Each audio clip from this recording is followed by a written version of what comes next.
پاکستان میں سیاست کا درجہ حرارت کافی شدت اختیار کر چکا ہے اور D G I S P R کی پریس کانفرنس کے بعد جو کہ انتہائی ناشائستہ غیر مہذب زبان استعمال کی گئی پاکستان کے عوام کے خلاف، پاکستان کی منتخب قیادت کے خلاف اور خاص طور پہ پختون عوام کے خلاف، اس کا شدید رد عمل بدستور آ رہا ہے۔ اور آج پاکستان تحریک انصاف نے پشاور میں ایک جلسہ عام کیا منعقد، اور اس میں واضح طور پر پیغام دیا گیا ہے کہ ان کا پیچھے ہٹنے کا کوئی ارادہ نہیں ہے، اور خاص طور پہ جو دھمکیاں دی گئیں اور سول حکومت کی طرف سے، الیکشن چور ناجائز حکومت کی طرف سے جو دھمکیاں دی گئیں اس کا بھی جواب دیا گیا، اور D G I S P R نے جو کچھ فرمایا اس کا بھی ببانگ دہل اعلان سرعام جواب دیا گیا۔ ذرا پہلے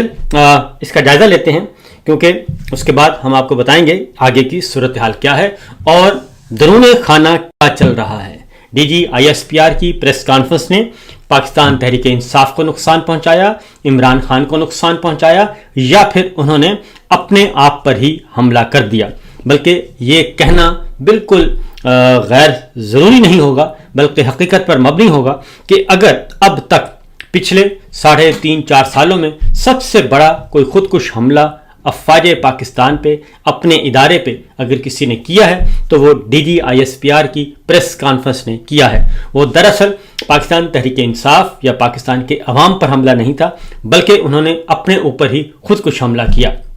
اور خود تو ڈوبے اور ساتھ ہی ساتھ اپنے ادارے کو بھی بے توقیر کر دیا۔ اسی کی وجہ سے آج جو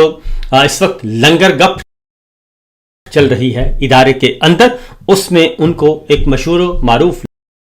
لفظ بولا جاتا ہے، بی سے سٹارٹ ہوتا ہے، میں ذرا وہ ادا نہیں کرنا چاہتا، تو بی سے وہ لفظ بولا جا رہا ہے، انگریزی کا ورڈ ہے، پنجابی اور اردو کا نہیں، تو اس لیے یہ شدید رد عمل اندر بھی پایا جا رہا ہے۔ تو بہرحال آج جو پاکستان تحریک انصاف کی طرف سے جو جواب دیا گیا اور ایک قرارداد بھی منظور کی گئی، اور اس میں صرف پاکستان تحریک انصاف کا یہ جلسہ نہیں تھا، بلکہ یہ اپوزیشن جماعتوں کا جو اتحاد ہے تحریک تحفظ آئین پاکستان، یہ اس کا جلسہ تھا۔ لیڈر آف اپوزیشن قومی اسمبلی محمود خان اچکزئی صاحب، جو کہ تحریک تحفظ آئین پاکستان کے سربراہ ہیں، وہ بھی اس میں شریک تھے اور وہ خود بھی پختون ہیں۔ لیڈر آف اپوزیشن سینٹ راجہ ناصر عباس صاحب، جو کہ سینٹ میں لیڈر آف اپوزیشن ہیں اور مجلس وحدت المسلمین کے سربراہ ہیں، انہوں نے بھی خطاب کیا۔ پھر مصطفیٰ نواز کھوکھر صاحب، جن کی اپنی انڈیپینڈنٹ حیثیت ہے، انہوں نے بھی اس جلسے سے خطاب کیا، اور دیگر رہنماؤں نے بھی اس میں کھل کر اظہار خیال کیا۔ لیکن اس پورے جلسے میں نہ ہی D G I S P R کی طرف سے کوئی گالی دی گئی، نہ ہی ان کو جواباً کتا کہا گیا، اور نہ ہی جواباً ان کو غدار کہا گیا، نہ ہی جواباً ان کو دہشت گرد کہا گیا، بلکہ حقائق پر مبنی جو ہے، حقیقت پر مبنی وہ تصویر ان کے سامنے پیش کی گئی، اور بڑی مدلل گفتگو تھی اور جذباتی انداز میں نہیں بلکہ ایک لاجک کے ساتھ یہ گفتگو کی گئی، اور پاکستان کی مسلح افواج کی لیڈرشپ کو باور کرایا گیا کہ وہ اور خاص طور پہ وہ جس جعلی مینڈیٹ کی حکومت کو سپورٹ کر رہے ہیں ان سے پیچھے ہٹ جائیں، اور کیونکہ یہ جو ہارے ہوئے سینیٹرز ہیں، ارکان پارلیمان ہیں، جن کو زبردستی جعلی فارم 47 دیا گیا ہے، اگر وہ اس کے ساتھ جڑے رہے تو پھر وہ ان کے ساتھ مسلح افواج کی لیڈرشپ بھی اسی چکی میں دلی جائے گی جس میں وہ خود دلنے والے ہیں۔ تو صورتحال کیا ہے؟ جو قرارداد منظور کی گئی اس میں کہا گیا کہ غیر منتخب عسکری ترجمان کی طرف سے منتخب قیادت کے لیے غیر مہذب زبان استعمال کی گئی، جو سول بالادستی کے اصولوں کے خلاف ہے، اور قرارداد میں اس منطق کو بھی مسترد کیا گیا جس کے تحت سیاسی اختلاف رکھنے والوں کو قومی سلامتی کا خطرہ قرار دیا گیا۔ اس قرارداد میں سابق وزیر اعظم عمران خان کو قومی ہیرو اور پاکستان کے منتخب حقیقی وزیر اعظم قرار دیا گیا۔ قرارداد میں کہا گیا کہ عوام نے 8 فروری 2024 کے انتخابات میں عمران خان کو ووٹ دے کر منتخب کیا تھا، اور یہ تصور یکسر مسترد کیا جاتا ہے کہ وہ یا ان کے ساتھی قومی سلامتی کے لیے خطرہ ہیں۔ قرارداد میں مطالبہ کیا گیا کہ عمران خان، بشرا بی بی اور دیگر سیاسی قیدیوں کو فوری انصاف فراہم کر کے رہا کیا جائے، اور ان کی اہل خانہ وکلا اور ساتھیوں سے ملاقات پر کوئی پابندی نہ لگائی جائے۔ اس قرارداد میں سیاسی جدوجہد کے دوران ہلاک ہونے والے افراد کو خراج عقیدت پیش کیا گیا، جبکہ دہشت گردی کے خلاف جان دینے والے فوجی اہلکاروں کو بھی سلام پیش کیا گیا۔ قرارداد میں گورنر راج کے کسی بھی تصور کو یکسر مسترد کرتے ہوئے کہا گیا کہ خیبر پختونخوا کے عوام نے رکاوٹوں اور مبینہ دھاندلی کے باوجود تحریک انصاف کو مینڈیٹ دیا، اس لیے گورنر راج کے نتیجے میں بننے والی کوئی بھی حکومت عوام کی نظر میں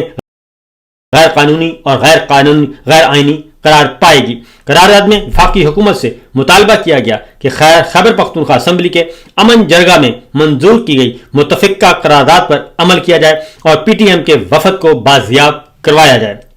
اس میں کہا گیا کہ خیبر پختونخوا اور قبائلی اضلاع کے عوام نے دہشت گردی کے خلاف سب سے زیادہ قربانیاں دی ہیں، لیکن اب تک انہیں ان کے حقوق نہیں ملے۔ قرارداد میں نئے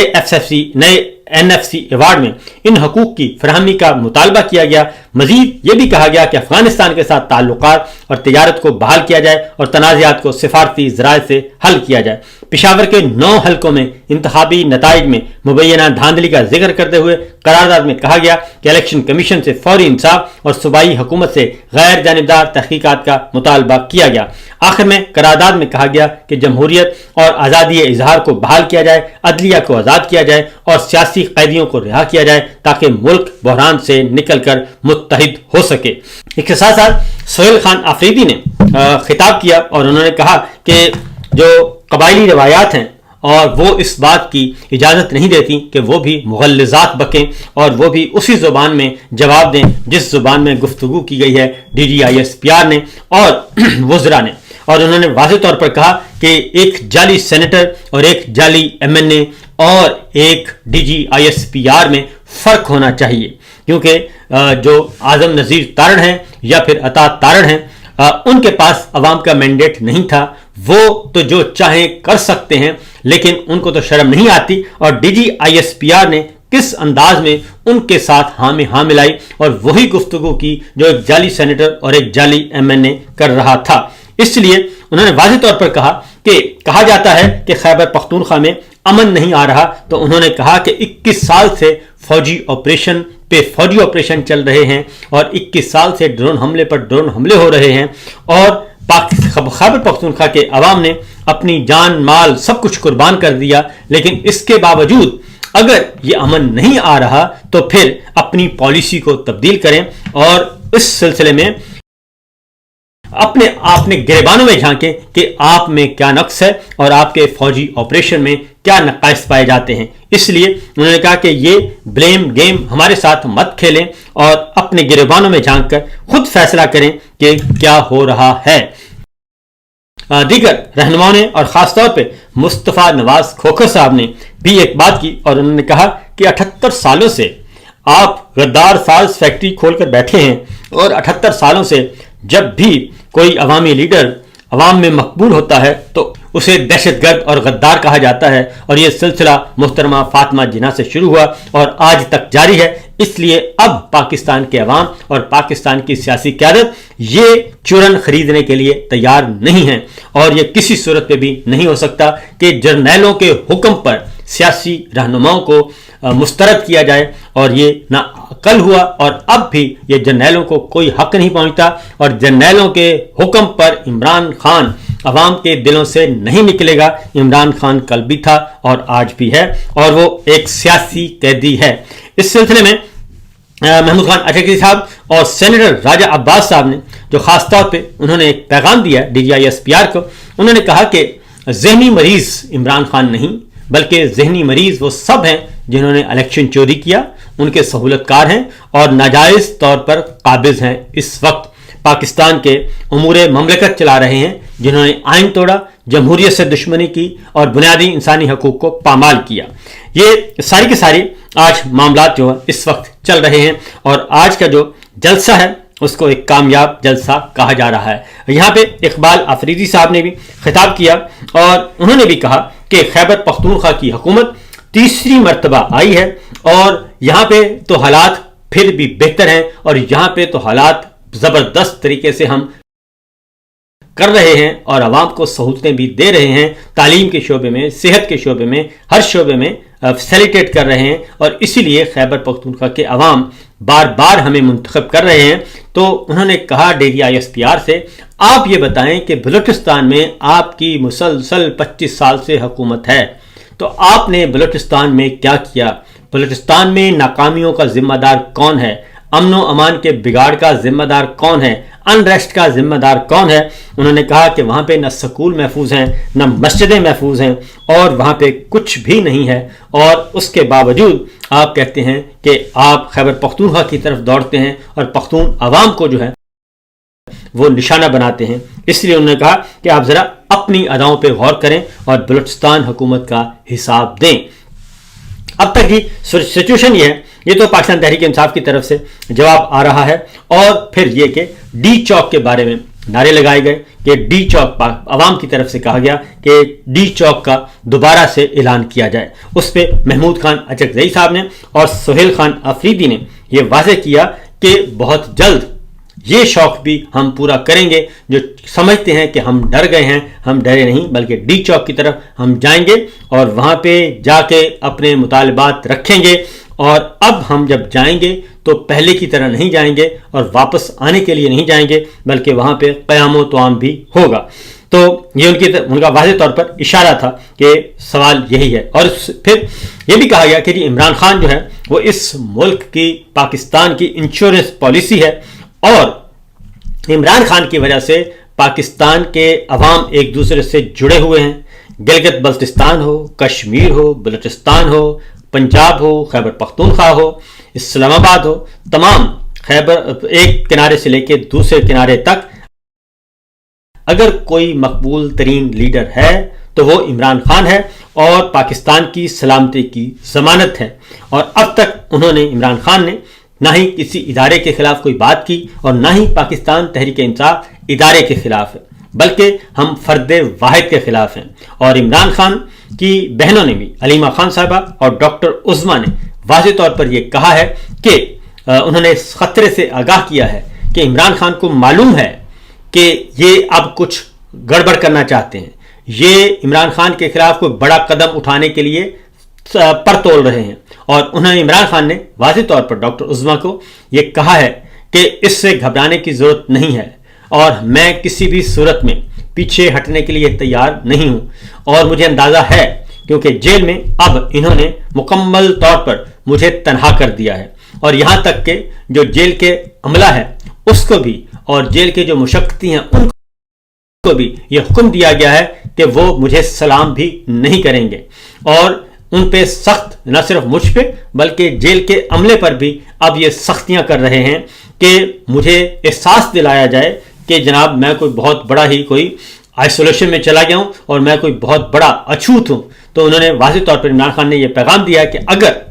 مجھے کچھ ہوتا ہے تو اس کی ذمہ داری صرف اور صرف جنرل صاحب ہوں گے اور کوئی نہیں ہوگا۔ یہ ڈاکٹر عظمیٰ نے ایک تازہ ترین گفتگو جو ہے اس میں وہ بیان کر دیا ہے، کیونکہ عمران خان نے جو گفتگو کی تھی وہ بہت سخت گفتگو تھی اور پورا پیغام تھا، لیکن عمران خان صاحب کی بہنوں نے